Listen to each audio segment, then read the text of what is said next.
വോളിബോളിൽ പുരുഷ വിഭാഗത്തിൽ കേരളം സെമി ഫൈനലിൽ പ്രവേശിച്ചു. വനിതാ വിഭാഗത്തിൽ കേരളം സെമി സാധ്യത വർദ്ധിപ്പിക്കുകയും ചെയ്തു. പുരുഷ വിഭാഗത്തിൽ കേരളം രാജസ്ഥാനെ 1-3 സെറ്റുകൾക്കാണ് പരാജയപ്പെടുത്തിയത്. വനിതാ വിഭാഗത്തിൽ കർണാടകയെ എതിരില്ലാത്ത 3 സെറ്റുകൾക്കാണ് കേരളം പരാജയപ്പെടുത്തിയത്. രാജസ്ഥാനെതിരെ നേടിയ വിജയത്തോടെ ഗ്രൂപ്പ് ചാമ്പ്യന്മാരായാണ് കേരളം പുരുഷ വോളിബോളിൽ സെമി ഫൈനലിൽ പ്രവേശിച്ചത്. ആദ്യ സെറ്റിൽ രാജസ്ഥാൻ കടുത്ത പോരാട്ടം തന്നെ കാഴ്ചവെച്ചു. അവസാനം 25-22 എന്ന സ്കോറിന് കേരളം ആദ്യ സെറ്റ് സ്വന്തമാക്കി.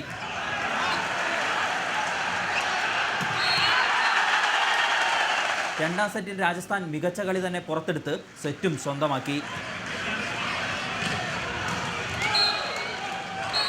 നാലാം സെറ്റും അഞ്ചാം സെറ്റും നേടി കേരളം വിജയം തിരിച്ചുപിടിച്ചു.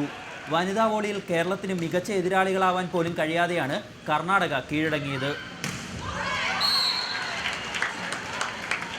ആദ്യ സെറ്റ് 25-15 സ്വന്തമാക്കിയ കേരളം രണ്ടാം സെറ്റ് 25-17 എന്ന സ്കോറിന് പിടിച്ചെടുത്തു. മൂന്നാം സെറ്റും അനായാസം സ്വന്തമാക്കിയ കേരളത്തിന്റെ വനിതകൾ സെമി ഫൈനൽ പ്രവേശനത്തിലുള്ള സാധ്യതകൾ വർദ്ധിപ്പിക്കുകയും ചെയ്തു. KR Saju, reporter, Kozhikode.